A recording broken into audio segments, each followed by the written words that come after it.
Today we have an exclusive inside look at the internet scam that has been sweeping this country, based out of Nigeria. This man, Ramon Abbas, or rather known to his 2.5 million Instagram followers as Hushpuppi, aka the billionaire Gucci master, is considered by the FBI to be one of the world's most high-profile fraudsters. There are a dozen ways to look at Hushpuppi. To some, he's a hero, or a role model of some sort. A poor Nigerian child who made it through all odds and broke the status quo.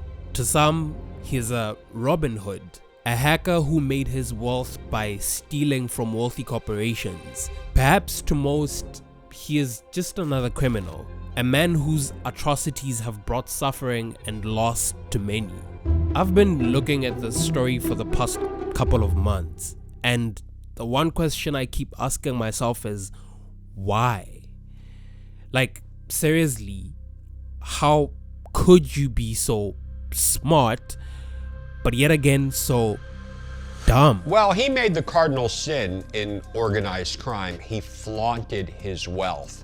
He brought a lot of attention to himself. He made himself appear to be a national hero. But when you are out there and you are flaunting all of this information, there's so much open source intelligence that he was just providing about himself. At the height of his career, the man had it all. He looked just like any other Instagram celebrity with millions of followers and millions to spend.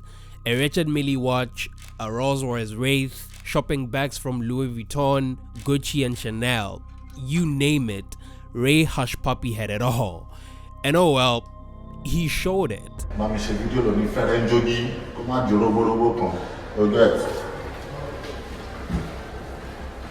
When you look at the story from the outside, it's very simplistic. Just another thief caught red-handed, I guess. But the deeper you get into it, the more you see the complexities around how someone like Hushpuppi exists in our modern world. Let me show you how a poor Nigerian boy stole millions of dollars from the corporate world. Let me show you how the FBI tracked down one of the most notorious scammers of our time. But most importantly, let me show you how the atrocities of one man have stereotyped an entire people. What is it about Nigerians that why are Nigerians so clever? All these internet scams, like when you hear about internet scams, it's Nigerians, right? You posed there like you were some baller. Like we were supposed to believe you were some boss. He really kind of put it in everybody's face like, hey, look at me. And that's one of the things that really caused his demise. Nobody saw a billionaire in Hushpuppi some 15 years ago when he roamed the dusty streets of Oworoshonki, Lagos, looking to wash cars for a paltry 100 naira, and later returning to a food joint where he had beans and bread on credit. Perhaps to understand how this man was worth millions of dollars by the end of the decade, I would have to take you back to where it all started. The year's 2017 and Hushpuppi is on a vacation in Mykonos, sipping on a Chateau Fat 1865. Speak about taste for the finer things in life. He casually puts up an Instagram post. Well, the post is somewhat of a philosophical reflection, using himself as a case study. The post is captioned, "Letter to the Ghetto Kid." It's a 1,000-word essay, but let me take you through part of it. As a man that I am today, who developed from being one of you guys who went through the same struggles you are presently going through, who had to run and jump hurdles where other kids just walk past the same situation in a better environment with better resources and much provisions, I know the society do not expect you to make it. The government don't care about your future. They toy and joke around making rules and laws that only affect you and benefit the rich. Well, once upon a time, before this whole mess, around 3 decades ago, Ramon Abbas was merely a kid in a small dusty town in Nigeria. Like any other kid, he had a simple dream: own 2 motorcycles, a commercial bus, and marry the daughter of a local food vendor. He didn't want too much, but all that would soon change.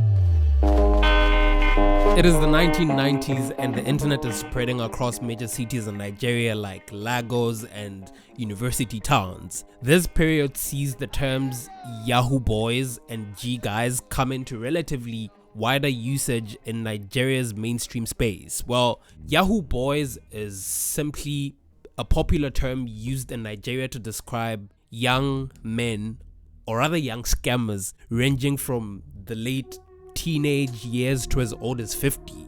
This period corresponds with the dot-com boom, the tech bubble, and the internet bubble across the world as you know it. During this time, there's literally a cyber cafe at every corner of the city. Inside these cyber cafes, desktops are arranged in a library-like kind of setting. Well, at the time, we didn't have these, so the idea is that you can go into the cafe and surf the internet, maybe scout for jobs and travel opportunities abroad, or read if that's what you're into. Well, all that sounds pretty boring. The boys had other ideas. They would perpetrate scams by sending bogus emails to clients, then come back later to browse for any replies. By 2007, Yahoo boys and the internet scams had become widespread in the youth subculture. A smash music hit titled Yahoo Z by superstar Olumantan dominated charts for months. Some of the popular schemes run by these boys included the 419 scam and the infamous Nigerian Prince scam. Yahoo boys had some form of a Robin Hood mystic in Nigeria, as they were perceived to be stealing excess wealth from wealthy white individuals, primarily girls, and bringing that money home to help the poor youth. It sounds noble, doesn't it? Now, somehow, Ramon Abbas finds himself entangled in all of this. The boy who once dreamt of a motorcycle and marriage to a local food vendor's daughter had bigger, better dreams. In his letter to the ghetto kid, he writes, "I decided to do the things my forefathers never did." Well, the year's 2014 and he sets off for Malaysia. This move to Malaysia was part of what is often described as the exodus of Yahoo boys. Many of these boys moved from Nigeria to Malaysia and the US, the UK, and some even to India. There are a variety of theories about why they all moved there. One possibility is that it was a little bit more lax and the Nigerian government at the time was paying a bit more attention. Well, another view is that there was a bit more sophisticated architecture abroad in terms of how one could hide their location and where their requests were coming from. On the face of it, Abbas left for Malaysia to study, probably on a study visa or something. Whatever the case, he arrives in Kuala Lumpur, Malaysia, and starts to make some big money. It was right around this time that Abbas transformed into Hushpuppi, the billionaire Gucci master, picking up the Instagram handle he had claimed in 2012 but rarely ever used. Many of his early photos were taken in a modest apartment kitchen, but he had a natural presence on camera. The photos most often framed him from head to toe, his left slightly ahead of the right to show out his outfit, shoes included. His smile, usually with his mouth closed and bright eyes, portrayed confidence, ambition, and a hint of slyness, you know. Soon he was getting thousands of likes per post, and his captions began to reflect his own flavor of the prosperity gospel. He started to include bits of wisdom on living your best life and mini lectures about how far he had already come and how others could do the same. What's there not to like? I mean, there are a lot of negative things we could say about Abbas, but it is undeniable that he was one hell of a motivational speaker, a man of good words. He probably would have made a successful career as a pastor or a motivational speaker or something, but he chose to be a kingpin fraudster. During this time as a fraud syndicate boss and a social media braggart, he did a pretty good job at motivating and encouraging his followers, or peasants as he commonly referred to them.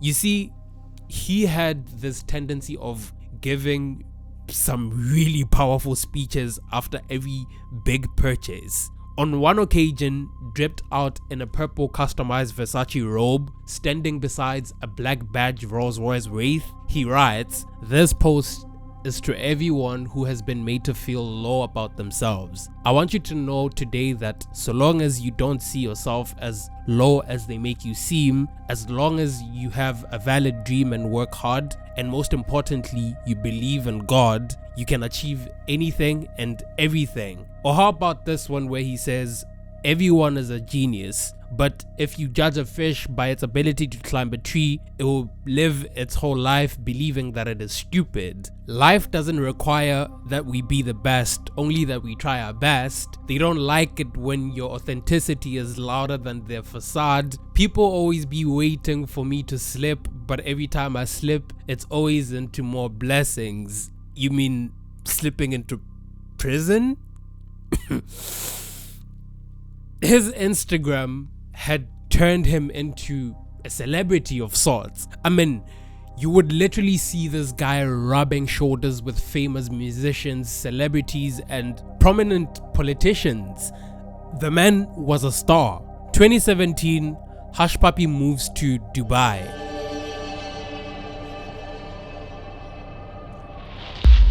It's where everybody goes to when they start making a bit of money, isn't it? Now, this was right about the same time Hushpuppi became a household name in Nigeria. He rents a room at Palazzo Versace Hotel in Dubai, a 5-star luxury hotel located in Al Jadaf waterfront. The hotel is less than 15 minutes away from Dubai International Airport and just 8 minutes away from the famous Burj Khalifa. Well, of course, his choice of the Palazzo Versace Dubai Hotel is not unconnected with his widely known preference for luxury. He goes on to live in the apartment for 33 months, with hotel bills likely running into $260,000 for the apartment with a private pool at a discounted rate. That's excluding other expenses on foods and beverages not covered in the hotel bill. Spending $250,000 in hotel bills would appear extravagant for any wealthy businessman,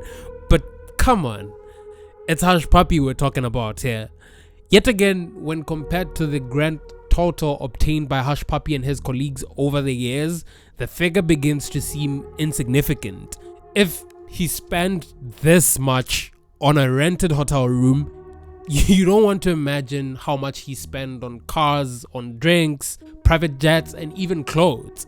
The amounts are staggering. Last season, they abuse me for Instagram. They say I don't hear English. Tell them they keep their English. Can you imagine? More keep the money. What can English do for you? They are shouting. People were shouting on my real face. It did not do anything.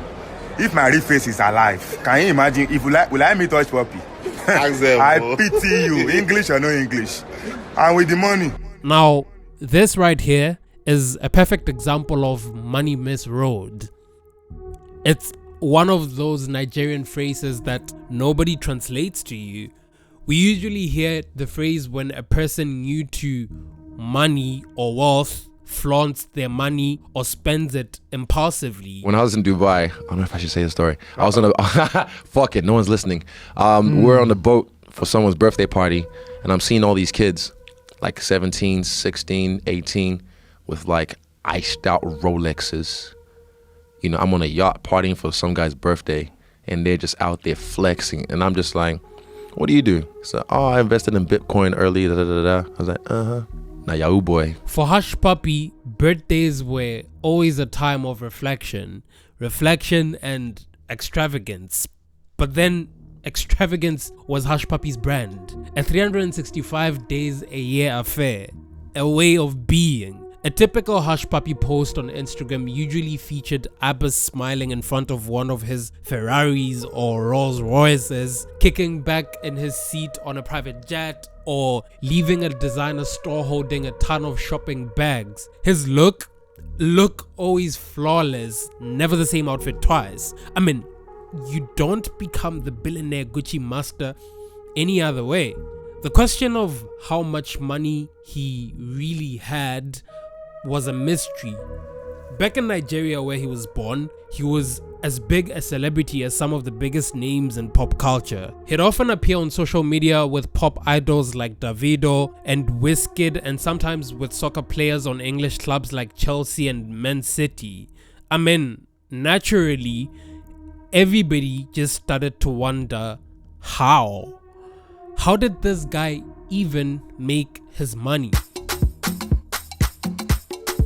August 15, 2017, teleperson Fino and Olamide release a single called Timaya. Fino's verse says, "You don't have work, you come to the show for money." He must have felt like some prophet when Hushpuppi was arrested. The puppy in the video is dripped out in Gucci. It's a Hushpuppi, get it? Well, technically the puppy obviously has no job, but somehow can afford to look this fly. In the context of Nigerian gossip blogs, on the other hand, Hushpuppi was a Nigerian big boy. Nah, it's nothing important. It's basically shorthand for an online fraudster or a yahoo boy who'd struck it rich and showed it off. He'd often respond to such allegations by dismissing them as the jealousy of so many haters, disappointed in their own lives and determined to bring down a self-made man who'd left them all behind. Whatever the truth, on his 37th birthday, before heading off to a party in his honor in the VIP lounge at the Dubai Burberry store, Abbas pauses to acknowledge the fans who support him in his journey from a hustling kid to a global influencer. As I turn a year older into my 30s today, I want to celebrate all of you out there, he writes on Instagram. The caption accompanies a photo of Abbas in a designer blue tracksuit standing in front of a giant sculpture of a Rolls Royce hood ornament. Those of you who mostly I've never met, spoken to or anything, but are strong supporters of me through every single situation until this point and still ride with me, I want you to know wherever you are that I celebrate and appreciate you today. Today is our day. This appreciation post was printed out by several celebrity blogs. The next day, Tammy Abraham, the English striker who'd recently made his debut for Chelsea, posts a photo of Hushpuppi captioned, "Happy birthday to my big bro for yesterday." Well, little did he know that his days as a free man were numbered. On the night of June 10, 2020, a team of detectives from the Dubai police force stealthily approached the luxurious Palazzo Versace. The night was thick with anticipation as they prepared to execute operation that was later dubbed as Fox Hunt 2, a meticulously planned raid targeting alleged Nigerian scammers, including the infamous Hushpuppi. Inside his Palazzo Versace apartment, Hushpuppi was peacefully asleep.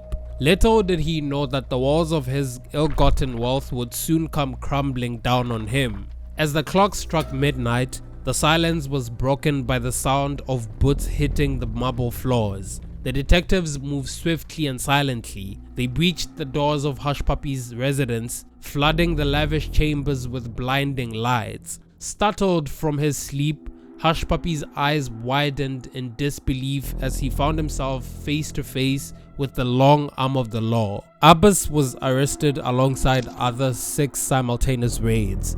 Detectives seized more than $40 million in cash, 13 luxury cars worth $7 million, 21 laptops, 47 smartphones, 15 memory storage devices, 5 external hard drives containing around 800,000 emails of potential victims. On this particular night, the fame of a once celebrated celebrity hacker crumbled like a house of cards. But all of this didn't really come as a surprise. Well, at least not to many Nigerians. Not with the music hit Timaya and gossip blogs already dubbing him as a Nigerian big boy. Instead of what just happened, it was more like, took you long enough. Hushpuppi's arrest was long overdue. If anything at all, his Instagram sold him out to the police. I guess this was the point where we're all like, how could you have been so dumb? In this affidavit right here, federal officials detail how his social media accounts provided a treasure trove of information to confirm his identity.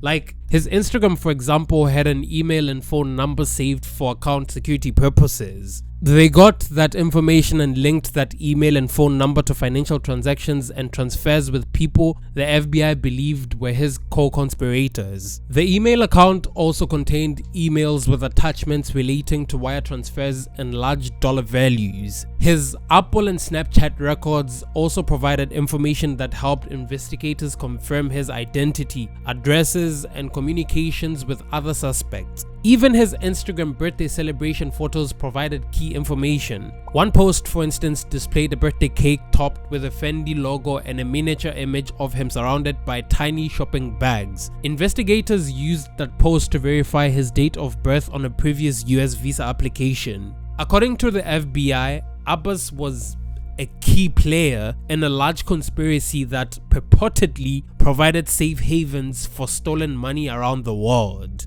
The alleged cybercrimes involved jaw-dropping amounts of money.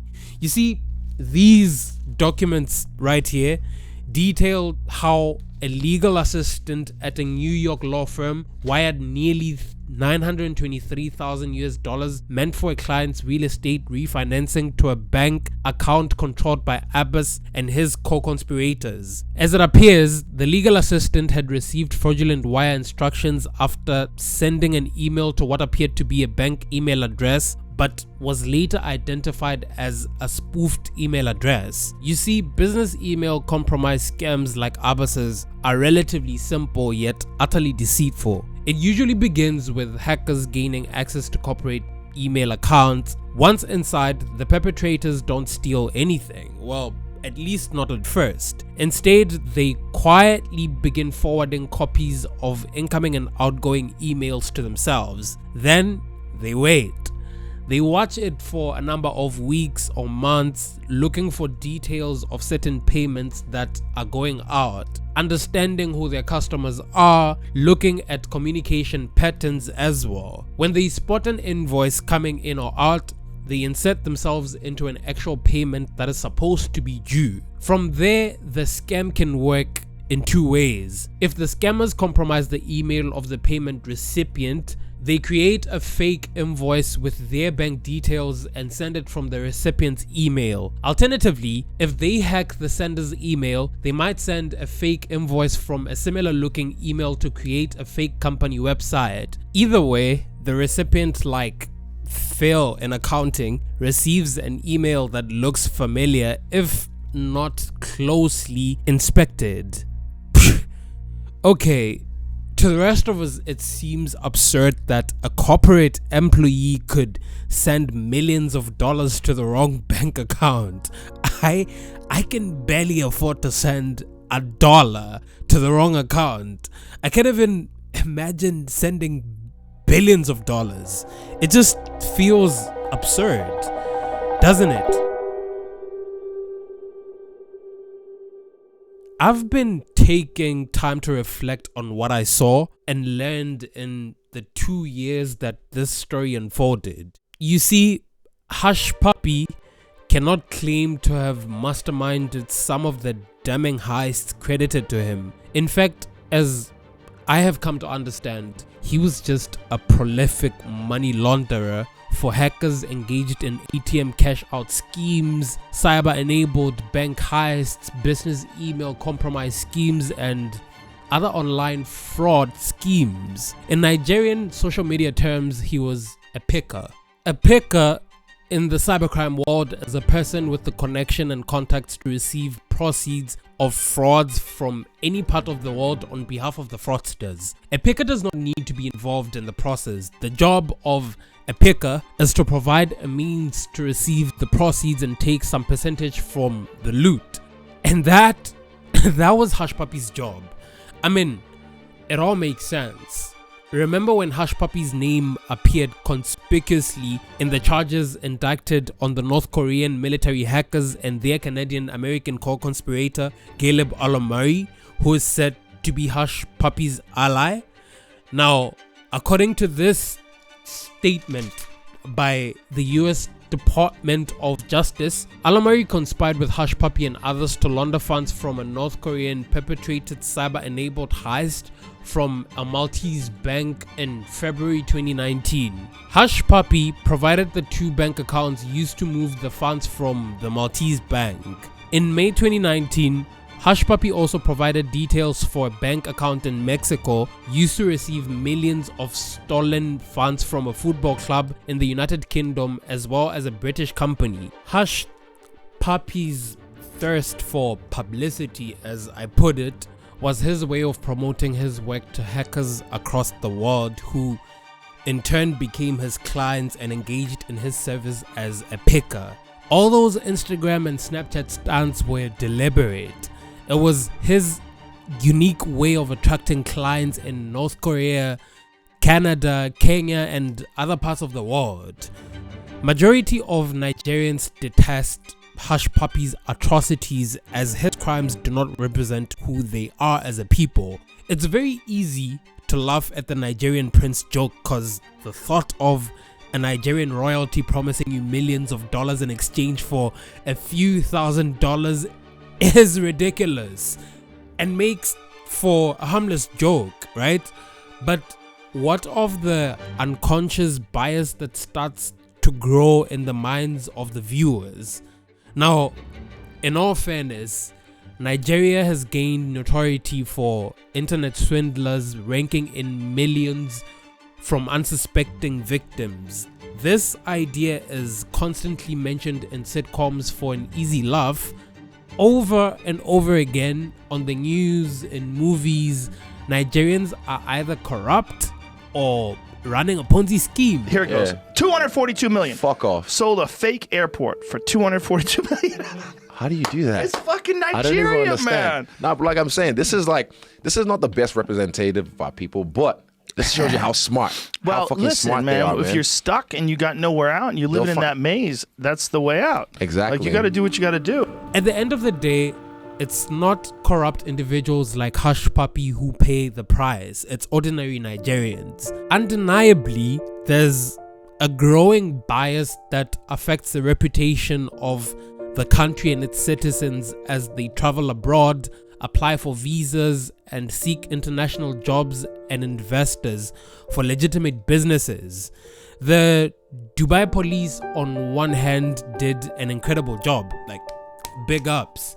But the sentencing of Hushpuppi is very unlikely to rid the world of the many aspiring Hushpuppies.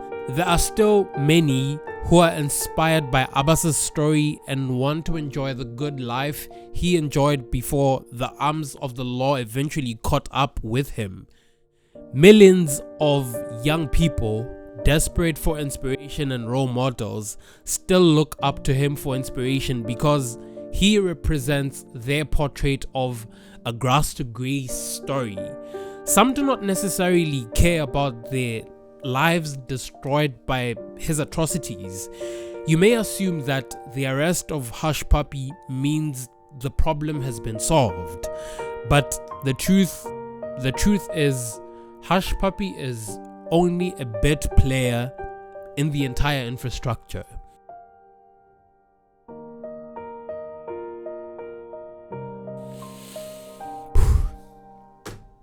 That brings us to the end of the video. Thank you for tuning in. Remember to subscribe, like, and comment. I'd love to hear what your comments may be on this particular topic. Anyway, see you in the next video. Peace.